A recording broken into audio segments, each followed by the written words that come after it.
Welcome to the Down Dog Athletics Podcast, a competitor's guide to mental health and mastery, your resource for conversations around mental health and the mindsets necessary to master every area of your life. My name is Paul Klingen, and I'm a former Division I athlete that struggled with my mental health until I started yoga, which opened me up to other practices that gave me a balanced approach to my physical and mental health.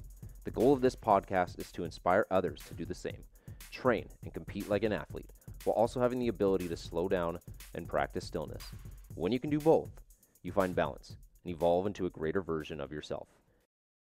What's up, party people? Thanks for tuning in to the podcast today. Hope your guys' quarantine is going as good as it can. I think I'm on day 31, which is crazy to say that it's been an entire month that I've been locked up in my apartment with my girlfriend, and things are going great. We have yet to watch a Star Wars episode, which is unfortunate.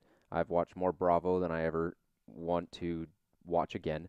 But she makes really good chicken pot pies, and she also makes me smoothies in the morning, so we have a symbiotic relationship, and I would say that the force is balanced.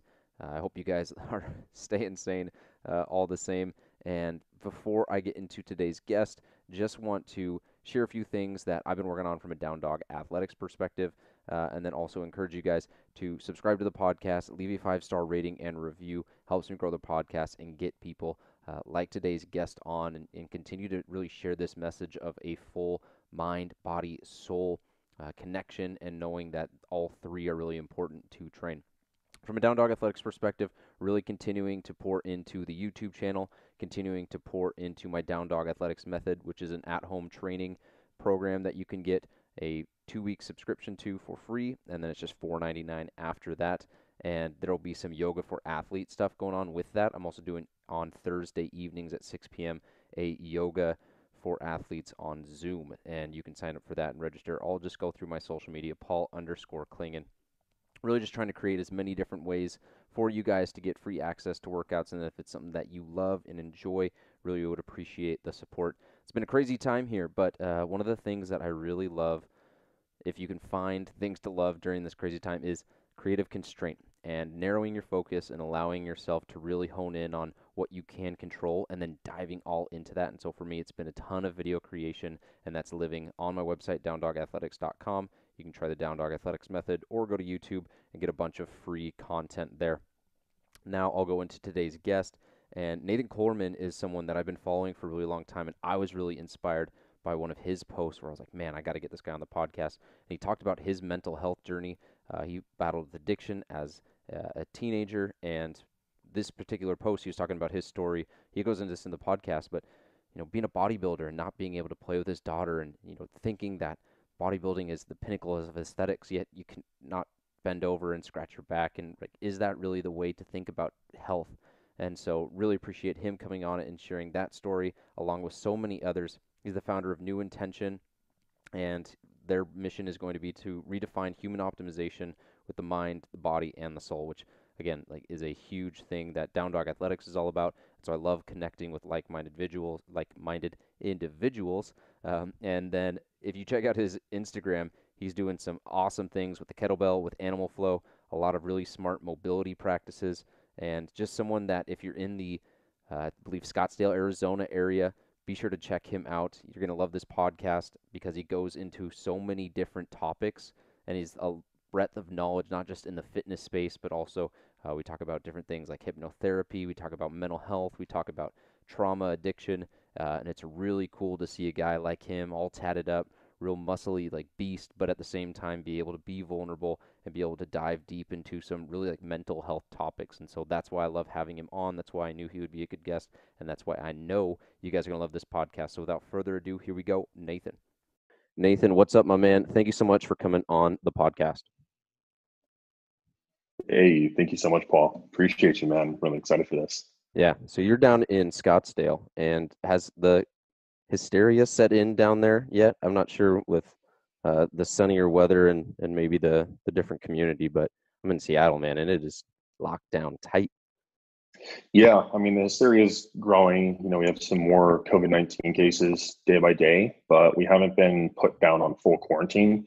So luckily, I'm still able to operate my business. They've shut down a lot of the larger group training. They've shut down a lot of the larger gyms. But some of us in the smaller facilities, especially in the treatment fields, are still able to help people. Yeah. As long as we're, of course, abiding by CDC standards, 6 feet apart, less than 8 people, stuff of that nature. Yeah. And what you do, I find super interesting. One of the reasons why I wanted to have you on. So you're the founder of NeuIntention, and you say redefining human optimization, mind, body, soul. And then when you go on your account, like on social media, you've got more acronyms than I've seen on anyone's account. And it shows how much you've learned and studied and how much value you're able to bring to clients. So I find that really interesting. Talk me through really like what your approach is with clients. I'm sure it varies client to client, but do you start with the body, then the mind, then the soul? Like, how does that all start from the moment someone reaches out? Right. So essentially for me, I like to meet people where they're at. And essentially, if you just immediately jump on somebody and try to find, psychological blocks, or if you try to find different types of self-limiting beliefs in their mindset, the first minute you sit down with them, I've found that they don't quite trust you yet. Right. And once you start bringing in spirituality and mindfulness and everything else, some people aren't ready for that either. So I found personally, I create my access point to an individual through the body first. So I primarily specialize with movement assessments, mobility programs, and essentially chronic pain management, meaning if people are in pain, discomfort, stiffness, tightness, chances are it's probably a movement compensation issue. So I like to identify and really find a potential root cause of the issue rather than a symptomatic issue. So when people first work with me or when they first discover me, a lot of the times they want to get a movement assessment where I have my own multifaceted, multidimensional approach in which, a lot of the acronyms and certifications I've gotten, I've just learned multiple ways to screen movement. And I've chosen the best ways in which I think are the best ways to identify which things are the primary root factors. And then by doing that, then I can give people simple at-home things to do, giving them a mobility program, and then people come to see me once or twice a week. So where the mind comes in and where the soul comes in is normally in my one-on-one coaching. And that's where I'm actually in the session with someone. And it's not like I'm sitting them down and I'm your mindset coach today. We're going to go through your mindset. We're going to go through your spirituality. We're going to go through your mindfulness practices. A lot of the times I'm just talking to them about concepts in which I apply to my own life. And we just have open conversation. So it is more of the coaching aspect to it, and whether that be working with somebody in person or if I'm working with somebody one-on-one online, I have calls just like we do over Zoom. And, we just have open conversations, and I just create a safe container for people to express what they're going through, not only physically, but mentally, emotionally, and spiritually, what things might be coming up, and then presenting them idea. Your knee pain may not be your knee. It could be the next step you take in life has some uncertainty. And, your neck might not be your neck. You may just be holding a lot of stress. Like, how are you managing that? So I'm just presenting them different ways to look at it. I love a couple things about what you talked with, how you've done all these certifications and you kind of take what works for you and what you find and you kind of blend it all together. So often people get really dogmatic thing like this is the best way to do it, where it's like FRC or it's yoga or it's FMS or it's all these specific modalities. And it's like a lot of them say the same things. They're just packaged differently. And so you got to find, all right, based off my experience, this is going to work best for whatever symptom that we're seeing. And then that's the other thing that I really love you talk about is so many times symptoms. You're like, I got knee pain. Do you have a stretch for my knee? It's like, no, I don't have a stretch for your knee. We got to go up chain or down chain. There's probably something else that's causing it. But to your point about the neck or the body, it's all connected. And so starting with the body, and then I love how you allow and create space for people to open up to those things where really you are able to work and discover the roots. And we'll get to that in a second. But what I'm really interested in is how you got to this point where you're at, where you're fusing so many different modalities. You're looking at the mind, the body, the spirit. And, if you go back and look at kind of your evolution as a fitness person, as a man in general, being in the military, what has your journey been like to get you to where you are today? Yeah, man. So, being an athlete growing up, a lot of the time, my background is 11 years of mixed martial arts, ranging from American Kempo to Brazilian Jiu-Jitsu, a little bit of Muay Thai, boxing, and then going into sports as a child too, playing baseball, football, wrestling. I've always been really active. So I've always had a natural ability to move and to perform. And, all of that came to a stop when I became addicted to heroin at about the age of 16. And my life was just complete chaos leading up to that. And I suppressed the pain. I suppressed a lot of the discomfort, a lot of the issues that I was having, just because I didn't have a safe space to express myself or to even work through those things. So I decided right before I graduated high school that I was going to enlist in the Army. So I got sober, joined the Army August 2010, served honorably for 5.5 years.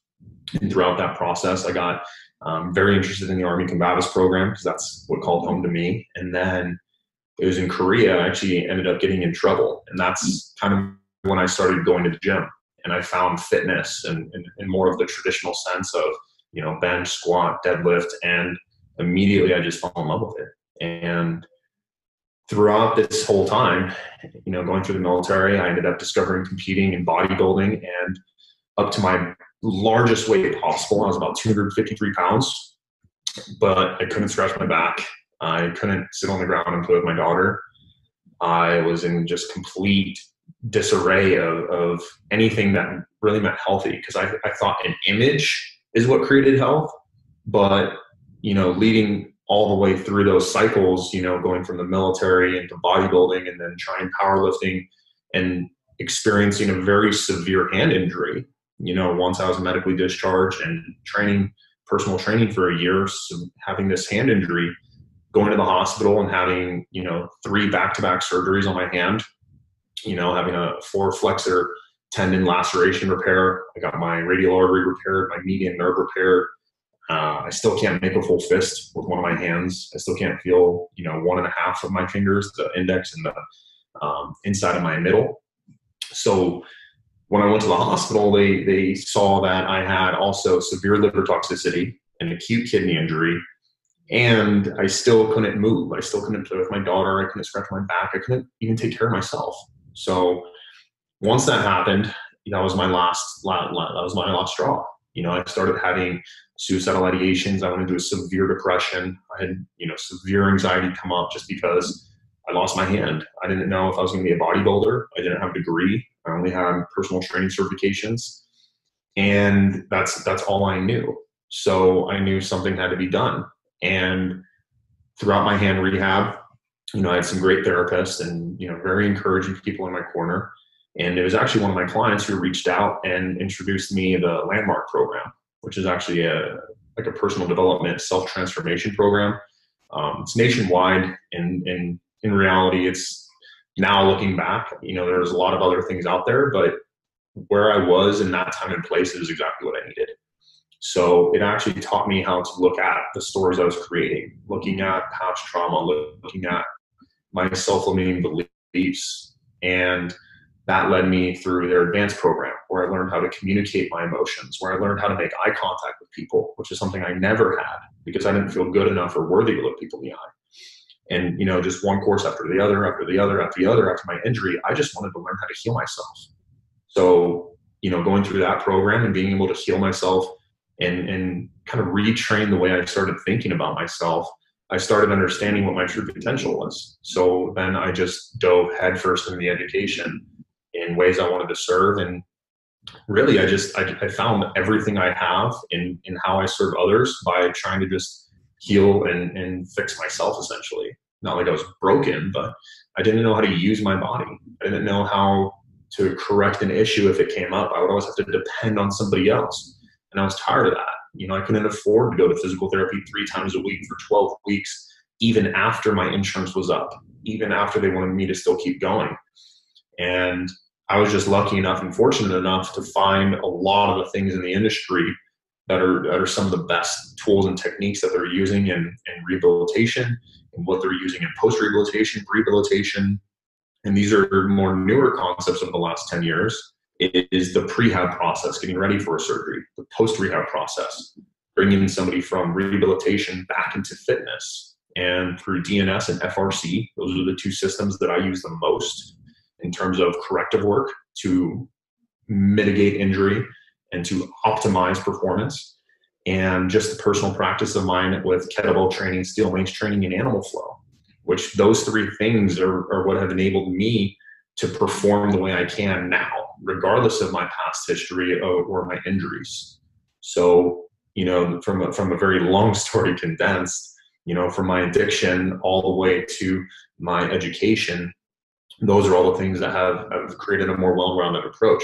And I just found a lot of things along the way, which are personal development programs.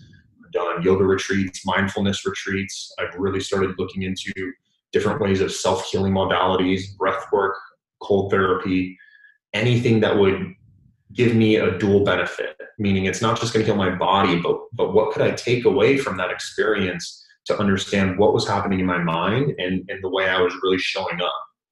And why was I fearful of these things? And what did I experience emotionally during these experiences, like an ice bath? You get in and your brain tells you, get out, get out, get out. And you combine that with breath and you know it's healing you, but every part of your ego wants to escape that. And how does that translate to everything else you do in your life? And that's just been the journey. It's just my experience, my education, and everything in between, in which I believe, is the best way, or at least my way to live an optimized lifestyle. Yeah. One of the things that I love about what your approach, but really what I noticed with just a lot of people who are in the fitness industry or just the health and wellness industry, is so many of them are sharing what helped them get through a hard time or get through an injury or get through something emotional. And your entire journey from the heroin to military to bodybuilding to where you are now, like, you're educating yourself to keep closing these gaps, closing these gaps, closing these gaps.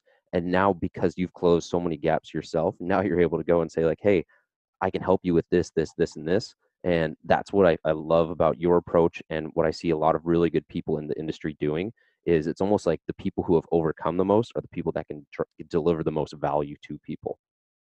Right. I mean, that's, something I always come back to and tell people all the time. It's like, things didn't happen to me, things happened for me, because now all the pain and all the suffering and all of those experiences in my life just contributed to my purpose. And now I can share that. I Yeah, don't, my trauma is a bad thing. I don't relive and re-experience my trauma over and over and over.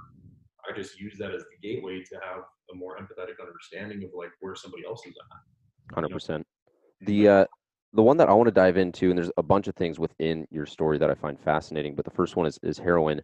And a lot of times people take the perspective of someone that gets into heroin or has suicidal ideations or does something where, like, how could they do that? Why would they ever do that? But a lot of times it is to cope with trauma. It is not something, it helps them feel control. So what was it for you that caused you to go that direction?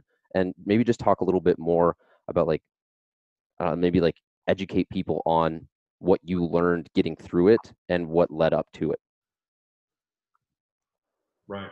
So, just to preface the addiction, I've actually done a lot of research on this, and I'm actually going through an addiction recovery coach certification, which incorporates more of a psycho-spiritual approach.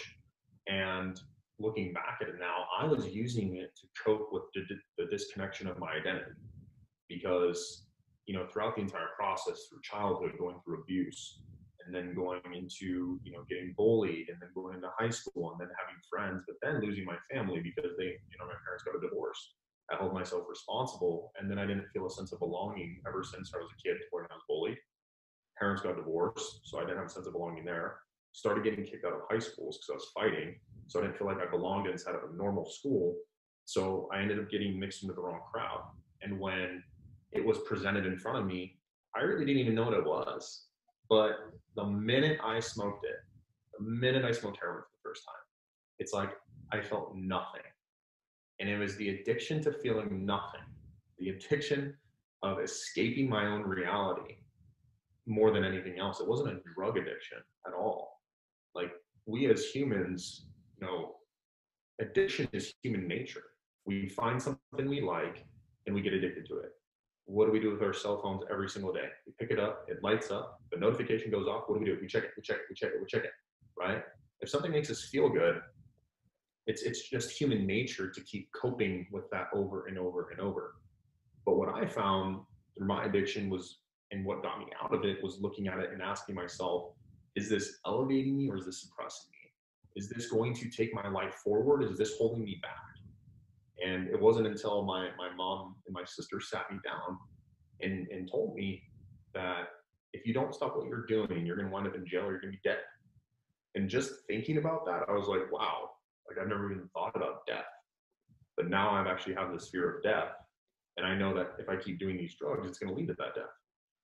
So then I just had to, cut it cold turkey, which was probably not the best idea. It was painful. Feels like termites are eating you from the inside out because your body, the cells become physically dependent on the substance, but now looking back again, understanding the nature of addiction, understanding also that I have an addictive personality, which extends beyond just my life, but also into my heritage, into my lineage, into my family, looking at my mother's addiction, my father's addiction, even extending past that and it getting genetically passed down the bloodline, it didn't really help at all. So a lot of the times the addictions are not the substance, it's the nature and it's the reason why. And mine was suppressing a lot of trauma from abuse. It was suppressing a lot of trauma from abandonment and neglect and not feeling like I belonged, which if you look at studies now, a lot of the times most teenagers are getting addicted to drugs because they want a sense of community and belonging. And it's experimental, but it's also because they don't have a safe space to express how they feel inside of their homes or at school or anywhere else. And that's just society has conditioned us for. Yeah, and it's sad, and you're totally right with addictions where it's like you want to escape something, right? We have our phone because we want to escape the present moment. We might have we need a drink in our hand because we want to escape the awkwardness of having to stand by ourselves. I always say I want to try and be comfortable being with myself, not by myself, and that escape and that coping for you is heroin. It's a lot of things for a lot of different people, but that's where I come to the different things of meditation, breath work, and really just having something to practice being okay, sitting next to something and being okay, and just be not having to escape or go and find something to distract you.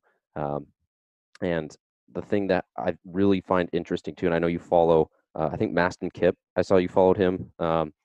What I love about what he talks about is it's like PTSD. It's not a disorder. It's a God, how does he word it? It's a response, post-traumatic stress response. So a lot of these mental health issues that people will have, it's a response to something that happened to them. It's not something that is wrong with them. And so I appreciate you sharing kind of the background as to what caused you to turn to heroin, because it's not that you're this terrible human being. It's just you were trying to cope with a situation in the hand that you were dealt. And what a lot of people don't realize too is it is passed through family and epigenetics and whatever environment your parents grew up in, they're going to pass that down on to you as well. Yeah. I'll let you go. Just to carry that forward. Oh, I was just going to say, even just to carry that forward too, a lot of people don't understand too, is that there can be trauma in the womb. Going through my energy and spiritual healing courses and education that I've done, we do have past life trauma. We do have trauma in the womb. And there's a lot of stuff that happened when I was in the womb that I didn't know about.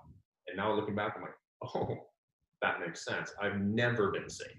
Wow. So, just kind of carrying that forward, that's also something to present. So that way, others also aware this extends beyond just our life we're in now. Yeah. Well, and how I like to look at it too sometimes is we think of trauma as it has to be this really horrific thing that happened. Maybe it was a car accident or a loved one died, or it's this mental trauma. But we see it in the body all the time. If I break my leg, that's trauma to my leg. Now I move differently, and I'm going to create symptoms to cope with my inability to walk. And so it's really the body's showing parallels to it, but it's not weird that someone would have trauma in a micro level where you cut your finger, that's a micro trauma. Someone says something that is hurtful and it's not like you got embarrassed in front of 1,000 people and that's super traumatic. It could be just one comment that sticks with you and creates an all the way new loop that you have. I feel like I'm getting way deep into this, but it just kind of gets me super excited to I'm not maybe not excited, but it's interesting. I find it really interesting. I'm going to change gears just a little bit, but the second thing that I found really interesting on one of your posts was when you talked about the bodybuilder piece, and you are the paragon of aesthetics and fitness, yet you can't touch your back. And I always say what's physical health without mental health, but what's physical health or being on stage if you can't touch your back? Talk about that experience and just what might have caused you to think like, all right, if I can bench 350 and I can squat 400 or 500 and deadlift 600, like then I'm strong. How has your definition of strength changed over the years? Yeah, man. And that's something that I've really been thinking about even more recently too, is the fact that like, why was I bodybuilding?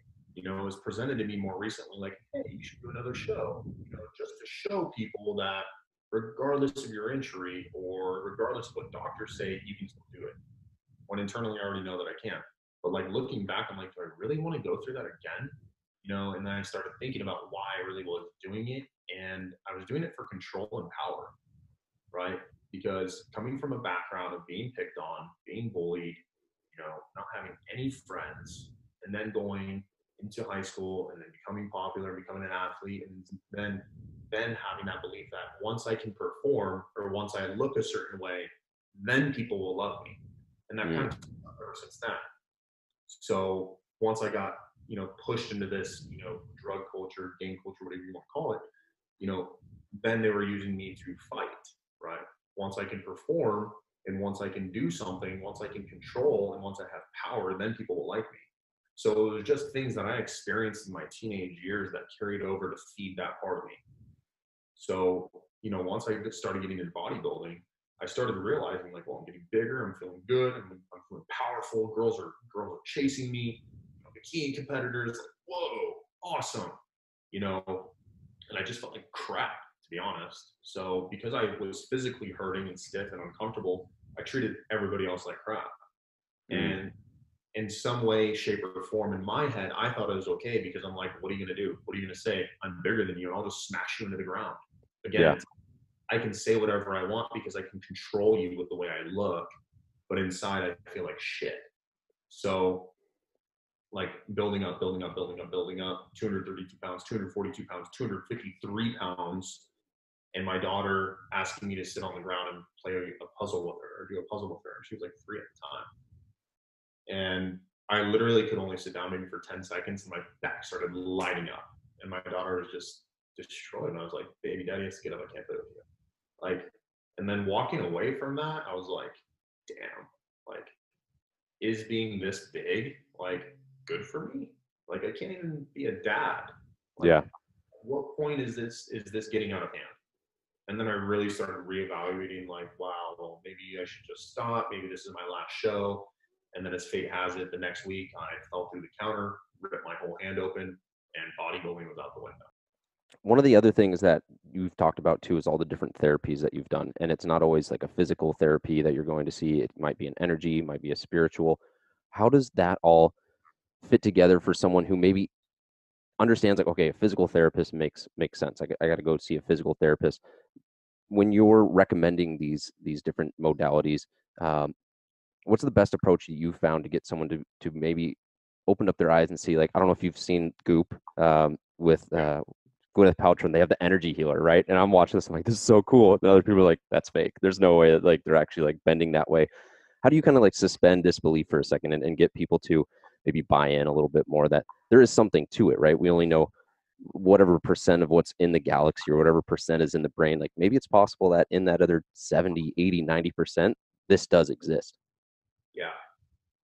And yeah, that's a very deep question there alone, because I started seeing therapists at maybe 7 years old, family counselors at 7 years old. So if you look at the work that I've done from there, it's like 20 years of work, Yeah. so in that time, family counselors, psychologists, psychiatrists, through my hand injury, physical therapists, chiropractors, moving more outside of the bodybuilding realm. Once I started getting more into movement and mindfulness and everything else, I started learning about breath work. I started learning about ice therapy. I started learning about energy healing, Reiki. Me personally, I've gone through gateway healing. I'm actually a gateway healing practitioner. I don't do a lot of healings as of right now, just because I'm working through my own personal things. I don't want to bring that into somebody else's energy. And that's something that I'm just doing from a responsible standpoint. But gateway healing has probably been one of the most impactful things because it is a combination of breath work with energetics and spiritual healing, to where you are actually just using the breath to open and expand your aura to allow layers of spirit or spiritual team to come in and do the healing for you, where it is a beautiful, beautiful practice of surrender and healing. And that's one. Right now, I'm actually going through hypnotherapy. That is actually astoundingly powerful. You know, in just a couple sessions, I've had a lot of profound realizations and a lot of deeper insight and introspection to myself. And, you know, just using modalities in which I've used myself, like the ice bath therapy, right? Being able to control your breath, control your body temperature, control the chemistry of your own body, boost your own immune system, rid your body of disease, flush everything out on your own. Beautiful practice. I will always do that now. And then looking into, you know, shamanic breath work and using that as well in combination with, you know, kind of going on the deeper end here with, you know, entheogenic medicine, looking at psychedelics, looking at plant medicine. You know, it's not for everybody. I have used it myself and it's done amazing things for me. And I've shared some of those experiences before. And, you know, of course, it's definitely not legal still, but it's done a lot for me. And, you know, especially from a microdosing concept, even just being able to write differently, to think differently, to view things from different perspectives in which I didn't know I really had access to before. You know, so going over different talk therapies, psychotherapies, hypnotherapy, self-healing modalities of all sorts, you know, and especially sensory deprivation therapy with floating. Right. Learning how to actually circulate fluids in the body and how to actually just be with yourself in silence. And like what comes up then? What thoughts are coming up? What are you really thinking about? Where's your energy going? You know? So there's a lot of different things. And I think I wouldn't say there's a best way at all, because, you know, going through this addiction recovery coach program, I'm learning that addiction and healing and reconnection to source and self is an individualized roadmap. There is no one way to do thing, best way to do thing. You know, AA, NA, Codependency Anonymous, they have the 12-step programs, right? You know, and that's a roadmap, and how you apply it should be individualized differently. So I guess the best way to answer that question, after explaining all the things that I've done, is, you know, asking the person and just inquiring and trying to problem solve. Like, well, what's the issue here? Is it the fact that your body's in pain? Is it the fact that you're creating your pain? Is it the fact that you don't know how to control yourself or your thoughts? And based on what people tell me, is saying, okay, well, based on my experience, like I went through that too, and this is what helped me. And I think that this person will be able to help you. Yeah. And a lot of it too is, you've talked a lot about your education. For other people, it's cultivating some sort of awareness and figuring out where they are on whatever spectrum it is, and then seeking out education on their own and really trying to learn about different modalities. And, you know, I don't know if you've read The Body Keeps Score by Bessel van der Kolk, but that was where I was introduced to hypnotherapy and how beneficial that can be for trauma.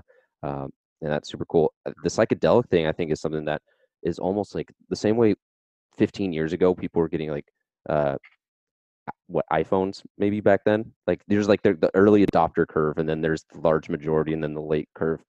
A lot of the things that you're talking about, I feel like the first 5% of people who are really curious and really pushing the envelope are creating pathways and making it more accessible for people to do it 15 years from now, where there's psychedelic stores and all of a sudden someone's like, oh yeah, I'm going to my hypnotherapist right after like T-ball.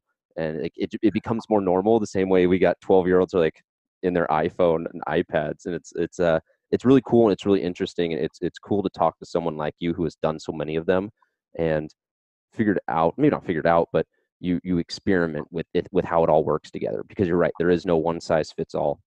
Everyone is going to have their unique code, your unique identity that is going to work best with some things and work not as well with some things. It's okay if everyone is saying, oh, you should meditate, you should try this, and you're like, I don't really like that. Well, find something you do like. And it's okay to not like journaling or not like floating. There's going to be something that works for you, but that's where I always just try and encourage people is like, have some curiosity and find out what it is that does work for you, because that's how you get better. You know, just on that note, you know, just to kind of preface it again, it's like I went into all these things with an open mind.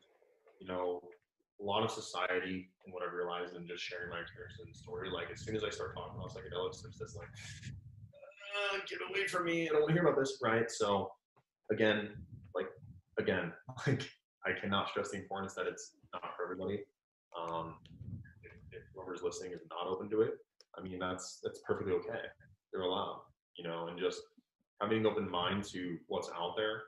Society is shifting. I mean, if you look at even the studies with MDMA assisted therapy with post-traumatic stress, Mm-hmm. having some of the most beneficial aspects because people are actually being able to confront and resolve their traumas.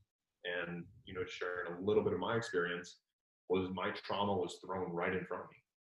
And it wasn't until I realized, like, wow, I'm going through what I feel like is the experience of death in its fullest, to understand that if I control everything in my life, if I try to keep controlling everything, I will die. There's no point in life if I keep trying to control everything. And I wouldn't have received that perspective if I wasn't placed in that experience. Yeah. It is all about setting an intention. It's not like I'm on the weekend popping a bunch of drugs and just saying, oh, let's see what happens. Like, for me, there's a very sacred space that's set. I do set a very strong intention. I journal. I clear energy. I really position myself in a place mentally to ensure that I don't have a negative experience. And even if I do have a negative or terrifying experience, I'm trying to find the message through that experience. So it's not like when we talk about psychedelics and entheogenic medicine that we're just all eating mushrooms and going on hikes and all this stuff. That's not necessarily the case. Sometimes it'll be a blindfold and you're just laying there in silence or with some deep, calm, meditative music for 5 hours. And you're just going inside and you're just kind of looking at yourself. And there's a lot of times where I'll look at myself in the mirror and just be like, sorry, but I love you. Yeah. And just alone has enough power, So it's not like we're just popping drugs left and right. There is a setting, there's an intention. I like to say that they're ceremonial, they're sacred. Yeah, absolutely. And it's not like people are just going to Burning Man or some German club like you're talking about and just popping mushrooms. It is something that is to be taken serious, and I think part of the reason too why it might be scary is because the idea for 5 hours to just sit with your thoughts for some people is terrifying. People can't go 5 minutes without their phone, so now you are accessing like subconscious thoughts for 5 hours. That sounds scary as well.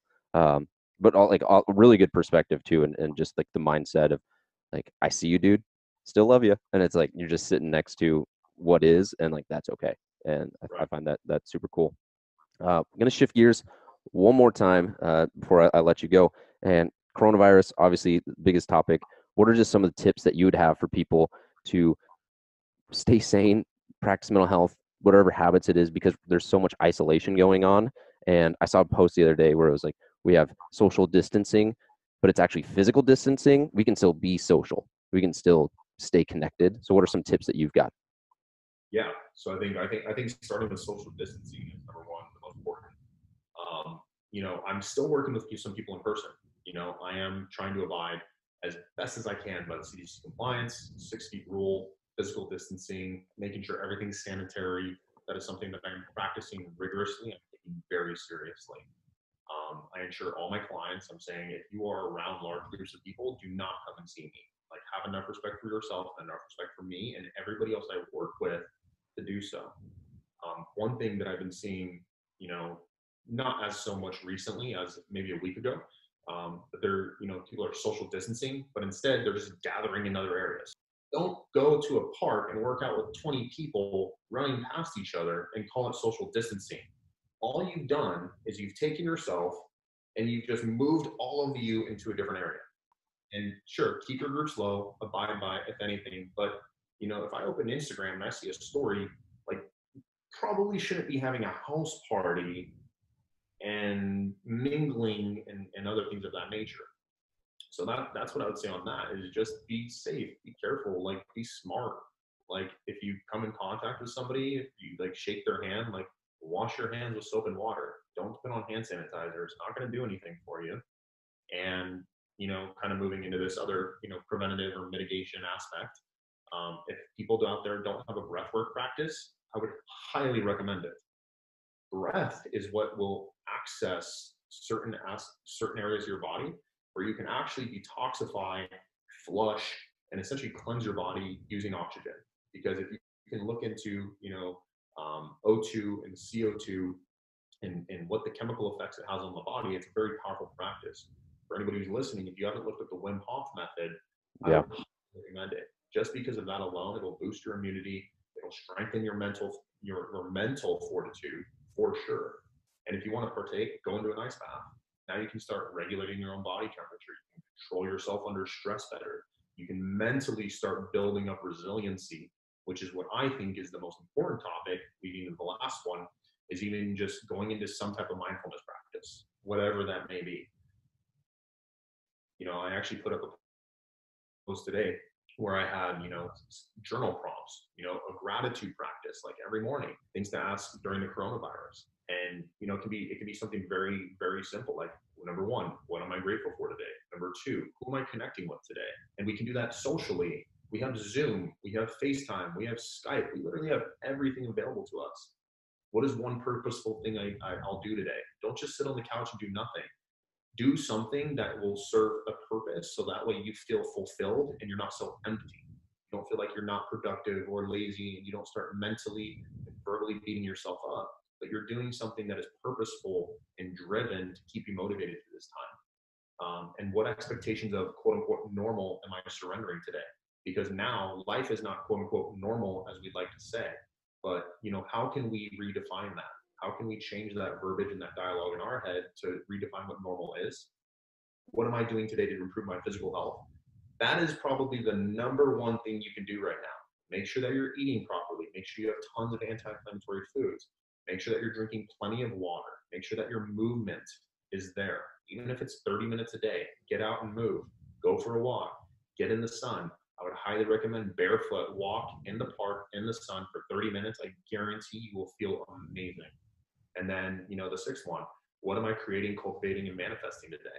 How are you going to serve the world in a larger purpose? What are you manifesting for the future instead of focusing on all this fear and anxiety, all these symptoms that we're experiencing now? Yeah. And that's that's the advice that I would give. Those are probably three big takeaways right then and there. Yeah. And even just doing one of those will be a huge game changer. I've been telling a lot of people that we were in homeostasis with our routines. Now is a chance to create a new routine. We'll find that homeostasis 6-7 months from now. Whenever we get out of this, we'll go back to our offices and we'll be like, whoa, this is weird. I'm like, I feel so constricted. I can't walk barefoot in the park anymore at 2 p.m. And we'll adapt. Humans are super adaptable. But those are fantastic tips. I love the Wim Hof. He was another guy on Goop. Hilarious. If people haven't discovered him, definitely check him out. Just Google Wim Hof. I don't know how to spell it. It's Dutch. It's a tough one. Cool. Going to wrap this up. I like to finish with just a few personality quick hitters to get to know you better and maybe have a good laugh. So, favorite movie of all time? Step Brothers. Step Brothers. Okay, that's a good one. If you got one song that you can play in the gym, what's the song you're playing? It is Resonant Migration. Resonant Migration. Who's that by? Yeah, so it's actually a remix, actually.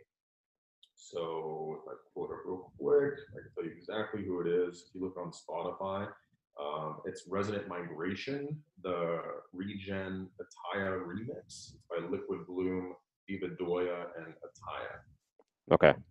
Dope. Sounds like a banger. All right. Favorite food. You got one meal, one last meal, and you gotta house it. What are you eating? Dude, I'm gonna have a giant Pizookie, right? Ooh. So cookie crust all the way around. Like, I'm talking the full 12 or 18 inches. Like, I'm a sugar fiend. Of Yeah. course, people who probably have some judgment on that. Last meal, I'm gonna eat that. Yeah, absolutely. Is there ice cream in the middle? Right? Yeah, dairy free though. Dairy free. Yeah, dairy free. What is there a specific? So there was a place called BJ's in Seattle that did Pizookies, and you could get like red velvet, chocolate chip, like white chocolate chip. Are there any specific flavors with the ice cream or with the cookie? I'd probably go like peanut butter cookie dough. Ooh, peanut butter. I've been having a lot of peanut butter. You do the cookie, you layer it with some peanut butter, and then you put it on the ice cream. Oh man, hardly any calories. You're gonna have to animal flow for 2 days straight. All right, cool. Last one. You get someone to sit down at dinner with. It can be anyone, dead or alive in the past. Who's it going to be? Socrates. Socrates. I like that. Is that Stoicism, right? Hmm. So just pick his brain. I like that one. I haven't heard that one yet. Oh yeah. I like that. Cool. Well, Nathan, a really like illuminating, really cool perspective to get from you. And everyone, be sure and go check him out on social media. Where can people find you? And then, is there anything that you're working on, or anything coming up in 2020 that we could send people to or promote? Yeah, I'm actually in the process of creating my 4-week beginner mobility and bodyweight program, especially for those who are stuck at home during these times, not knowing how long that's going to be. I'm also going to be developing an advanced mobility bodyweight program, and then I am also taking and helping others through online platforms as well. So I can send you the link to those once we're done, where people can look at my online training profile. They can watch my welcome introduction video, a little bit more about me, as well as my certifications and what I specialize in. Cool. Awesome. Yeah, definitely be sure and link that in the show notes. Nathan, thank you so much for coming on. Appreciate the time. Stay safe, stay sane, and stay healthy during this wild, wild time. Likewise, brother. Thank you so much, Paul. All right. Before I let you go, just want to say thank you so much for listening to the podcast. If you haven't yet, be sure to subscribe, leave a 5-star rating and review. Let us know what we can do on the podcast to make it better. You can shoot me an email, paul@downdog.athletics.com. And if you listen to today's podcast, be sure and tag Nathan and I so that we know that you're listening and so that we can share it with the rest of our audience. Other than that, I'll catch you guys next time on the Down Dog Athletics podcast. Have an awesome week and stay safe.